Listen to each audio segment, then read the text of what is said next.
क्रिस्का recording studio Ekangar सराय presented by क्रिस्का films.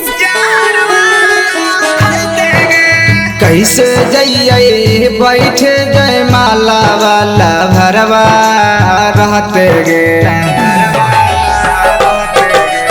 कैसे जइये बैठे जय माला वाला भरवा रहते गे ला भरवा रहते गे।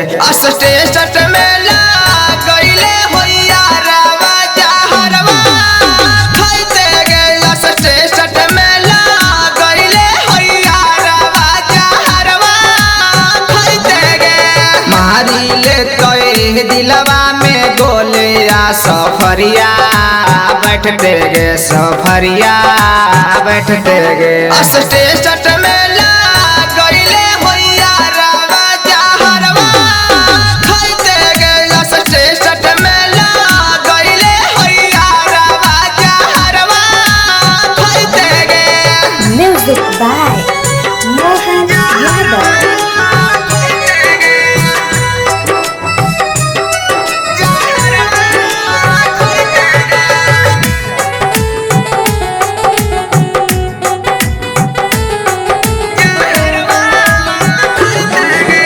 कैसे दिए जानुआ के धोखा साखी हम गे।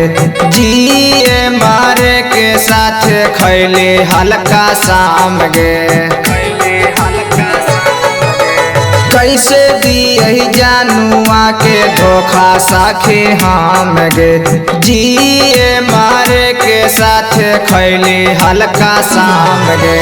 लेबै नहीं मंगिया में सिंदूरा ला भरवा रहते गे ला भरवा रहते गे। स्टेशन में ला गइले होइया रवा जहरवा खइते गे। स्टेशन में ला गइले होइया रवा है छुड़िया मारते गे। Music by Mohan Yadav.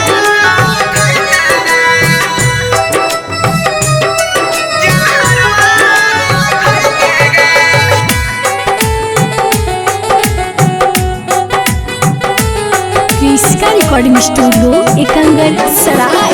मोहानी पुटूसन जी से जामा कई जोड़िया फोटो हाई कर जवा देखी फेसबुक आशा टोरिया।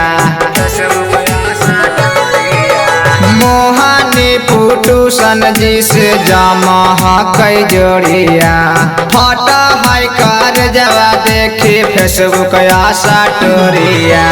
माना कर गए प्रकाश जी के सखी बलोरवा लैते गे बलोरवा लैते गे। स्टेशन में ला गइले होइया रवा जहरवा खइते गे। स्टेशन में ला गइले होइया रवा है छुड़िया मारते गे। क्रिस्का रिकॉर्डिंग स्टूडियो एकंगर सराय।